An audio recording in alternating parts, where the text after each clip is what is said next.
Vamos a explicar cómo se realizan los histogramas, polígonos de frecuencia, ojivas mayor que y menor que, y para eso tenemos que hacer tablas de distribución de frecuencias.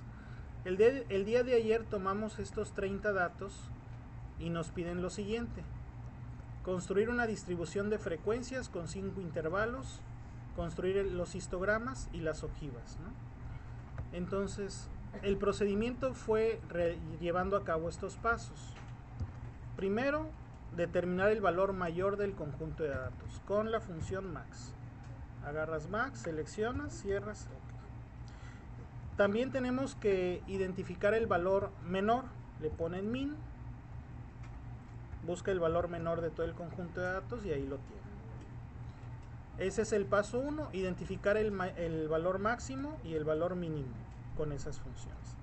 El rango es la resta simple de esos dos valores, el valor máximo menos el valor mínimo del conjunto de datos. Como el problema nos pide 5 intervalos de clase, k es igual a 5, el valor máximo.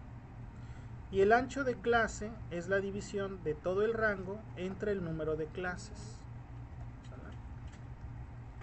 Se identifica la mínima unidad decimal. Ya vimos el día de ayer que los datos cambian de punto 1 en punto 1, por lo tanto la mínima unidad decimal o la resolución en la cual los datos cambian es de punto 1. Por lo tanto, hay que redondear la división de los intervalos de clase a una cifra después del punto decimal. Ahí ya tenemos los 4 pasos. Hay que llenar la tabla de distribución de frecuencias. Aquí están los 5 intervalos. Las columnas son los límites reales inferiores, superiores, marca de clase, frecuencia absoluta acumulada, frecuencia relativa y frecuencia relativa acumulada. Entonces, el límite real inferior es el valor menor menos la mitad de la unidad decimal.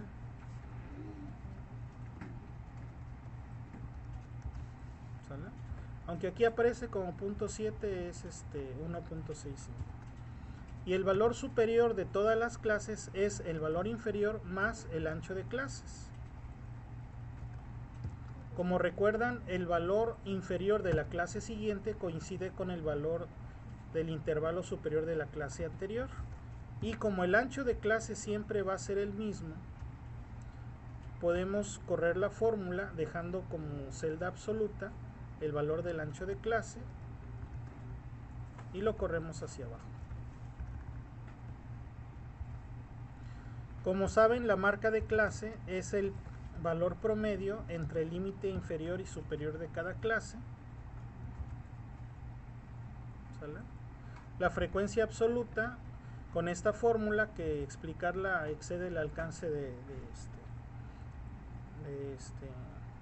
explicar la forma de calcular la tabla de frecuencia de clases. Es el contar si conjunto, donde todo el conjunto de datos que sea mayor al valor inferior y que también cumpla ese conjunto de datos que sea menor al valor superior, la fórmula lo cuenta. Entonces simplemente esta la corremos hacia abajo. Para calcular la frecuencia acumulada es el valor presente, y para las celdas siguientes es el valor presente más lo que se acumuló anteriormente, y eso lo corres para abajo. Te tienen que dar el total de datos, en este caso son 30 datos, como bien lo saben, ¿no? 30 datos. Las frecuencias relativas es, por ejemplo, de este 9, que son 9 datos los que se repiten entre estos intervalos, ¿qué porcentaje del total representa?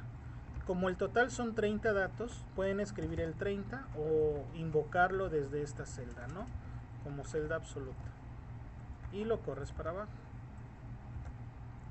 Las frecuencias relativas acumuladas es exactamente la misma fórmula que las frecuencias normales, solo pegas la fórmula.